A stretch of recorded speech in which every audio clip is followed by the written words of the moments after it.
मनुष्य को भौतिक जगत के प्रति आसक्ति की तीनों अवस्थाओं से छुटकारा पाना होता है। ये है आध्यात्मिक जीवन की उपेक्षा, आध्यात्मिक साकार रूप का भय तथा जीवन की हताश से उत्पन्न शून्यवाद की कल्पना। जीवन की इन तीनों अवस्थाओं से छुटकारा पाने के लिए प्रामाणिक गुरु के निर्देशन में भगवान की शरण ग्रहण करना और भक्तिमय जीवन के नियम तथा विधि विधानों का पालन करना आवश्यक है। भक्तिमय जीवन की अंतिम अवस्था भाव या दिव्य ईश्वरीय प्रेम कहलाती है। भक्तिर सामृत सिंधु के अनुसार भक्ति का विज्ञान इस प्रकार है। प्रारंभ में आत्म साक्षात्कार की सामान्य इच्छा होनी चाहिए। इससे मनुष्य ऐसे व्यक्तियों की संगति करने का प्रयास करता है जो आध्यात्मिक दृष्टि से उठे हुए हैं। अगली अवस्था में गुरु से दीक्षित होकर नव दीक्षित भक्त उसके आदेशानुसार भक्ति योग प्रारंभ करता है। इस प्रकार सद्गुरु के निर्देश में भक्ति करते हुए वह समस्त भौतिक आसक्ति से मुक्त हो जाता है। उसके आत्म साक्षात्कार में स्थिरता आती है और वह श्री भगवान कृष्ण के विषय में श्रवण करने के लिए रुचि विकसित करता है। इस रुचि से आगे चलकर कृष्ण भावनामृत में आसक्ति उत्पन्न होती है, जो भाव में अथवा भगवत प्रेम के प्रथम सोपान में परिपक्व होती है। ईश्वर के प्रति प्रेम ही जीवन की सार्थकता है। प्रेम अवस्था में भक्त भगवान की दिव्य प्रेमा भक्ति में निरंतर लीन रहता है। अतः भक्ति की मंद विधि से प्रामाणिक गुरु के निर्देश में सर्वोच्च अवस्था प्राप्त की जा सकती है और समस्त भौतिक आसक्ति व्यक्तिगत आध्यात्मिक स्वरूप के भय तथा शून्यवाद से उत्पन्न हताशा से मुक्त हुआ जा सकता है। तभी मनुष्य को अंत में भगवान के धाम की प्राप्ति हो सकती है। जिस भाव से सारे लोग मेरी शरण ग्रहण करते हैं, उसी के अनुरूप मैं उन्हें फल देता हूँ। हे पार्थ, प्रत्येक व्यक्ति सभी प्रकार से मेरे पथ का अनुगमन करता है। प्रत्येक व्यक्ति कृष्ण को उनके विभिन्न स्वरूपों में खोज रहा है। भगवान श्री कृष्ण को अंशतः उनके निर्विशेष ब्रह्मा ज्योति तेज में तथा प्रत्येक वस्तु के कण कण में रहने वाले सर्वव्यापी परमात्मा के रूप में अनुभव किया जाता है। लेकिन कृष्ण का पूर्ण साक्षात्कार तो उनके शुद्ध भक्त ही कर पाते हैं। फलतः कृष्ण प्रत्येक व्यक्ति की अनुभूति के विषय हैं और इस तरह कोई भी और सभी अपनी अपनी इच्छा के अनुसार तुष्ट होते हैं। दिव्य जगत में भी कृष्ण अपने शुद्ध भक्तों के साथ दिव्य भाव से विनिमय करते हैं। जिस तरह की भक्त उन्हें चाहते हैं, कोई एक भक्त कृष्ण को परम स्वामी के रूप में चाह सकता है, दूसरा अपने सखा के रूप में, तीसरा अपने पुत्र के रूप में और चौथा अपने प्रेमी के रूप में।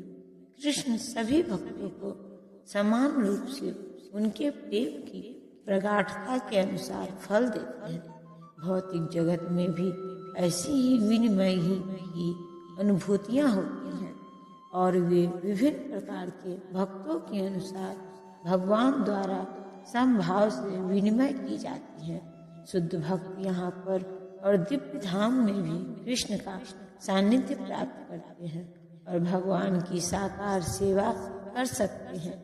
इस तरह वे उनकी प्रेम भक्ति का दिव्य आनंद प्राप्त करते हैं।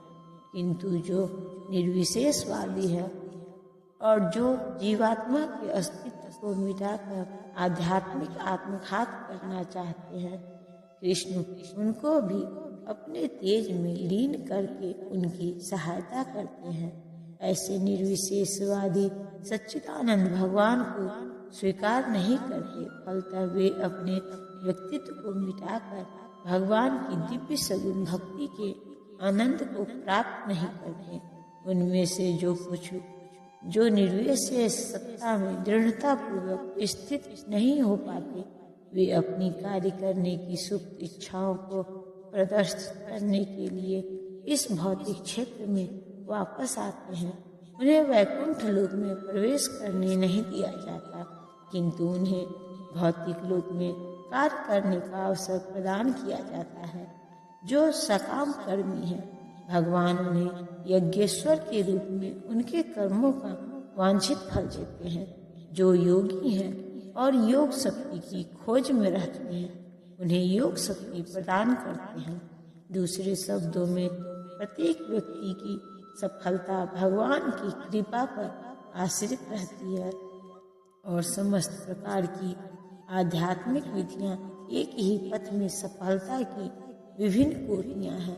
अतः जब तक कोई कृष्ण भावना की सर्वोच्च सिद्धि तक नहीं पहुंच जाता, तब तक सारे प्रयास अपूर्ण रहते हैं। जैसा कि श्रीमद् भागवत में कहा गया है, मनुष्य चाहे निष्काम हो या फल का इच्छुक हो या मुक्ति का इच्छुक ही क्यों न हो, उसे पूर्ण सामर्थ्य से भगवान की सेवा करनी चाहिए, जिससे उसे पूर्ण सिद्धि प्राप्त हो सके। इसका पर्यवसान कृष्ण भावनामृत में होता है। इस संसार में मनुष्य सकाम कर्मों में सिद्धि चाहते हैं, फलस्वरूप वे देवताओं की पूजा करते हैं। निसंदेह इस संसार में मनुष्यों को सकाम कर्म का फल शीघ्र प्राप्त होता है। इस जगत के देवताओं के विषय में भ्रांत धारणा है और विद्वता दंभ करने वाले अल्पज्ञ मनुष्य इन देवताओं को परमेश्वर के विभिन्न रूप मान बैठते हैं। वस्तुतः ये देवता ईश्वर के विभिन्न रूप नहीं होते, किंतु वे ईश्वर के विभिन्न अंश होते हैं। ईश्वर तो एक है, किंतु अंश अनेक है। वेदों का कथन है कि कृष्ण ही एकमात्र परमेश्वर है। ईश्वर एक है और सभी देवताओं को इस भौतिक जगत का प्रबंध करने के लिए शक्तियां प्राप्त हैं। ये देवता जीवात्माएं हैं, जिन्हें विभिन्न मात्रा में भौतिक शक्ति प्राप्त है। वे कभी परमेश्वर, नारायण, विष्णु या कृष्ण के तुल्य नहीं हो सकते। जो व्यक्ति ईश्वर तथा देवताओं को एक स्तर पर सोचता है, वह नास्तिक या पाखंडी कहलाता है। यहाँ तक कि ब्रह्मा तथा शिव जी जैसे बड़े बड़े देवता भी परमेश्वर की समता नहीं कर सकते। वास्तव में ब्रह्मा तथा शिव जैसे देवताओं द्वारा भगवान की पूजा की जाती है। तो भी आश्चर्य की बात यह है कि अनेक मूर्ख लोग मनुष्यों के नेताओं की पूजा उन्हें अवतार मान करते हैं। यह देवता पद इस संसार के शक्तिशाली मनुष्य या देवता के लिए आया है, लेकिन नारायण, विष्णु या कृष्ण जैसे भगवान इस संसार के नहीं हैं। वे भौतिक सृष्टि से परे हैं। निर्विशेषवादियों के अग्रणी श्रीपाद शंकराचार्य तक मानते हैं कि नारायण या कृष्ण इस भौतिक सृष्टि से परे हैं।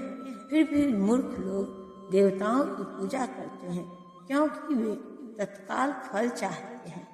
उन्हें फल मिलता भी है, किंतु वे यह नहीं जानते हैं कि ऐसे फल क्षणिक होते हैं और अल्पज्ञ मनुष्यों के लिए है।